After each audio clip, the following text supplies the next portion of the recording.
네, 예멘 내전 벌써 4년째 계속되고 있습니다. 전쟁을 피해서 탈출하는 난민이 늘면서 난민의 인권이 세계적인 이슈가 되고 있는데요.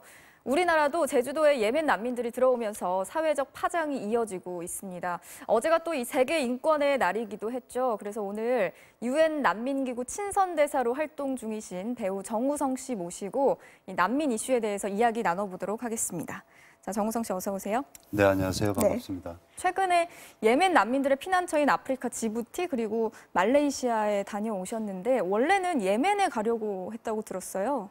아무래도 이제 그 난민이라고 하면은 사람들의 이해가 이제 굉장히 멀게 그리고 깊지 않게 이렇게 형성이 돼 있다 보니까요. 그리고 또 이제 예멘 하면은 우리에게 익숙한 국가도 아니잖아요. 그렇죠.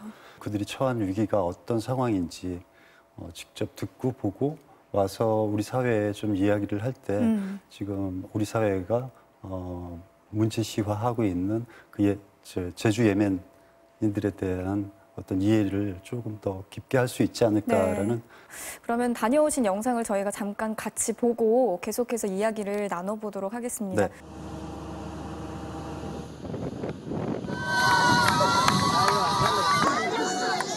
이곳은 1,300명 가량의 예멘 난민들이 생활하고 있는 캠프인데요. 의료 문제가 가장 심각한 것 같아요. 그러니까 처참한 상황인 것 같습니다. If there is no safety, so we left Yemen to survive. حتى لما دخلنا في جابوتي يشوفوا الطيارة اللي تمشي هنا طيارات يصيحون اما يقولون عنها تش تضربنا احنا عنها تش تضربنا احنا عنها تش تضربنا احنا نتخوفنا نخبيها اما قصوا شهر عاد هدو. We not have father and we don't have nothing. I still remember the moment he said I will come, I will go, I will come back. He don't come back.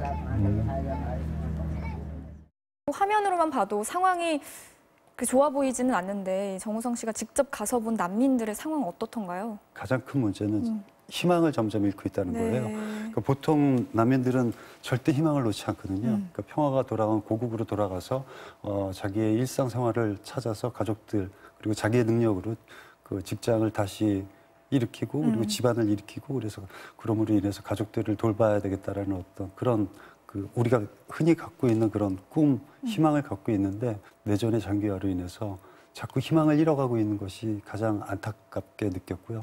이번에 만났던 난민들 중에서 특별히 정우성 씨가 기억에 남는 네. 사람이 있다면 네. 로자라는 이제 19살 소년인데 이 아이가 얼마나 똑똑한 아이냐면 그 캠프에서 돌아다니는 영어책을 네. 구해서 영어를 혼자 독학을 했어요.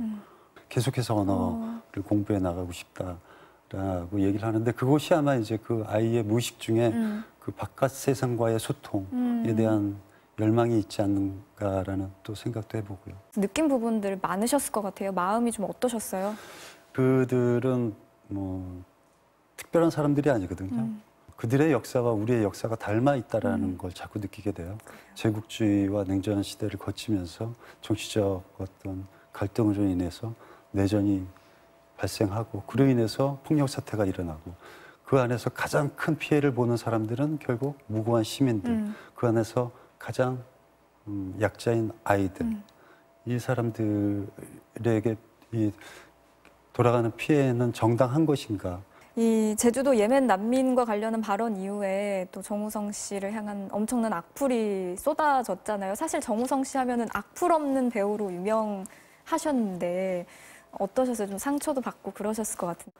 저도 당황했죠. 네. 당황했고 아마 그런 어떤 우려의 목소리를 냈던 분들도 당황했기 때문에 먼 거리에 있는 어떤 도움을 줘야 할 사람과 당장 우리 대문 앞에 있는 찾아온 사람을 돕는 거는 분명히 다른 점이라고 생각해요. 네. 그렇기 때문에 당황을 했기 때문에 여러분들이 이제 어떻게 보면은 반대의 입장을 충분히 내실 수도 있었겠다라는 생각을 하고요. 네. 다만 우려했던 거는 이제 그 어떤 목적을 가지고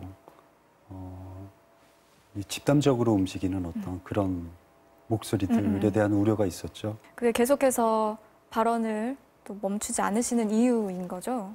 어떻게 보면 난민에 대한 어떤 그 특수한 위험에 처한 사람들의 이야기이기도 하지만 인권에 대한 이야기잖아요. 네. 인권은 평등해야 되고 그 평등에는 민족과 종교, 국적을 초월한 하나의 인간으로서의 존엄 대한 이야기이기 때문에 어떠한 이유에서 그 인권을 평등하게 지키기 위한 과정 속에서의 차별은 있을 수 없다라는 생각 때문에 얘기하는 거죠. 그럼에도 불구하고 반대 목소리 여전히 많습니다. 우려나 두려움 가지고 계신 분들도 정말 많거든요. 특히 뭐 잠재적 범죄 문제라든지. 잠재적 범죄는 뭐 제가 이렇게 얘기해도 아마 안 믿으실 분들은 안 믿으실 거라고 생각하는데 기구 집계 안에서는 그렇게 난민 출신의 범죄율은 아주 적거든요. 거의 없다라는 어떤 통계를 가지고 있고요. 근데 이제 어떤 사회에 융화돼서 그 사람이 어떤 범죄를 저지르는 거는 그건 난민의 문제가 아니라 개인의 일탈의 문제이거든요. 그렇기 때문에 그가 속해 있는 사회 안에서의 그 법 체계 안에서 강력한 처벌을 받으면 된다라고 생각이 들고요. 그리고 일자리에 대한 거는 아마 이제 그 청년 실업에 대한 문제가 우리 사회에서도 굉장히 큰 문제이고 그 문제는 또 다른 어떤 이 사회가 갖고 있는 문제점으로 좀 되짚어 봐야 되지 않을까라는 생각을 하고요.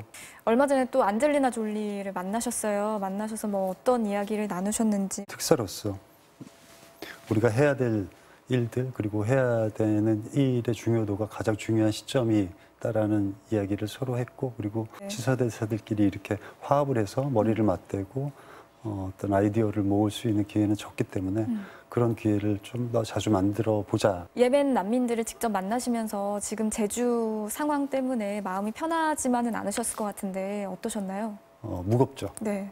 무겁고 이제 예멘 난민들을 만날 때 그들이 저에게 이제 고맙다, 감사하다.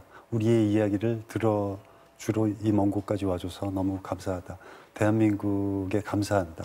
긍정적 미래에 대한 어떤 희망을 가질 수 있다라는 이야기를 들을 때 그렇게 가볍게 들을 수만은 없는 입장이었죠. 중간 가교 역할로서의 친선대사 어떤 책임을 또 더 잘해야 되겠다. 그런 책임감도 다시 한번 되새길 수 있는 만남이었죠. 네, 정우성 씨와 함께 이야기 나눠봤습니다. 감사드립니다. 네, 감사합니다.